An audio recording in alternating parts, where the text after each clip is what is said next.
Hi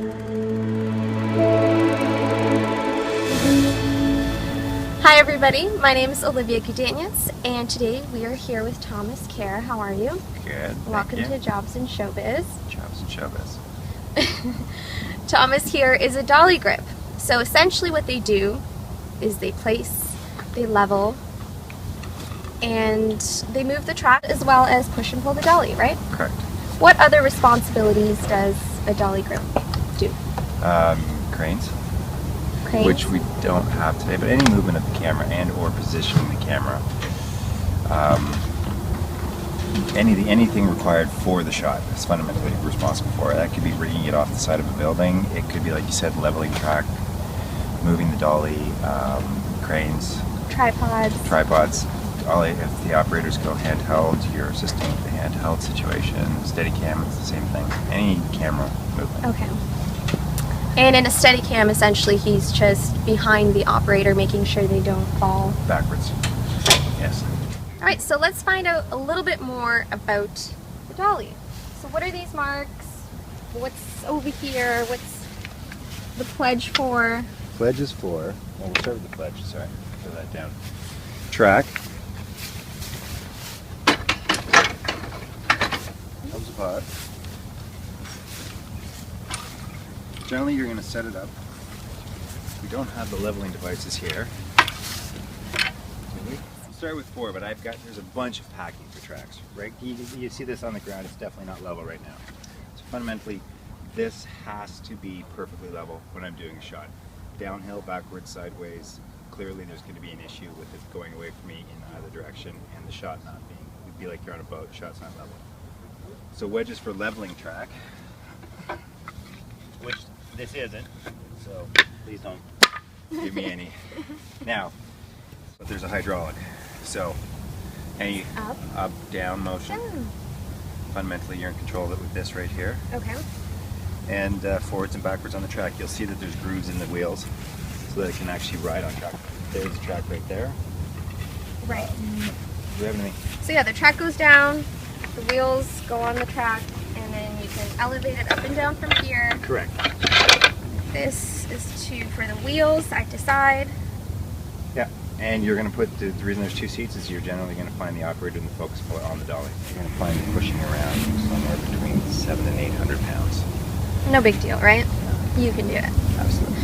Oh, the pledge. Sound guys love this stuff because the aluminum of the track, the rubber of the wheels, sometimes you find yourself in a situation where it's squeaking or making a noise. So I like to use pledge because it smells nice. There are guys that use silicone spray.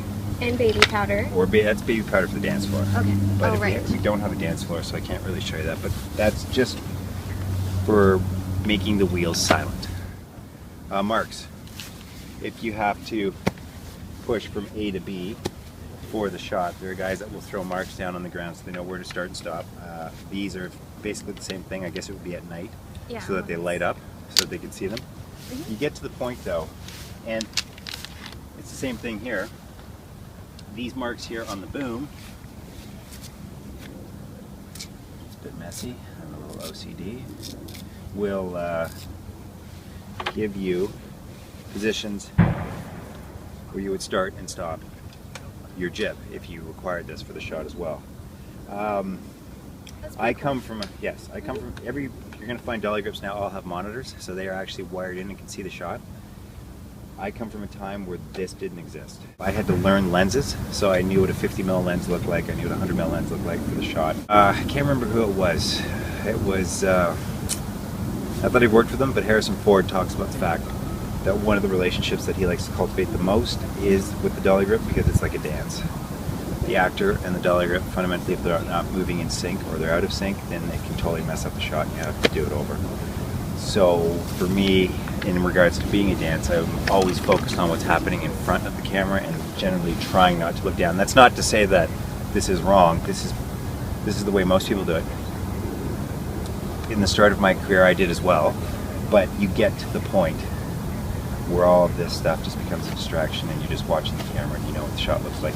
And then nowadays, you even have the benefit of looking and seeing the shot as it's happening in front of you, so you can make adjusts without thinking about any of this, all these marks and stuff on the dolly. The future's so bright.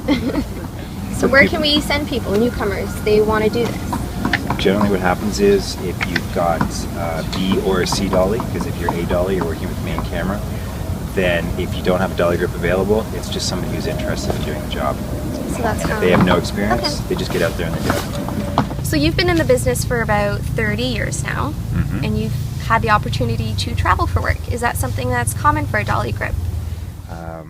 Not really that common in Canada. I think maybe a little bit more big features in the States. I've been fortunate, like you said, to go to a few exotic places. Even though this was a job you didn't see yourself doing, could you tell our viewers how you got your opportunity? Because I was always in front of the camera. Typical. Seriously, when I first started out, because you're always doing lighting or you're doing stuff, the key group that I worked with would be trying to set the shot, and I'd be milling about, doing not much except socializing, and put me behind the dolly and said, "Go stand here, so you're out of the way." And So you had no prior experience? no whatsoever. Just like literally fell into the job. It was winging it. Yes. And if there was another job you could do on set, what would you be doing? Screenwriting. Screenwriting? Well, you have a bit of experience in that as it is. Came close a couple of times, but I think it's the last, or not the last.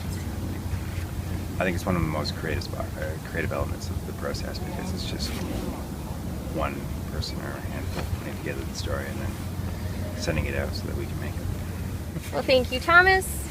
And thanks, guys, for watching. See you next week.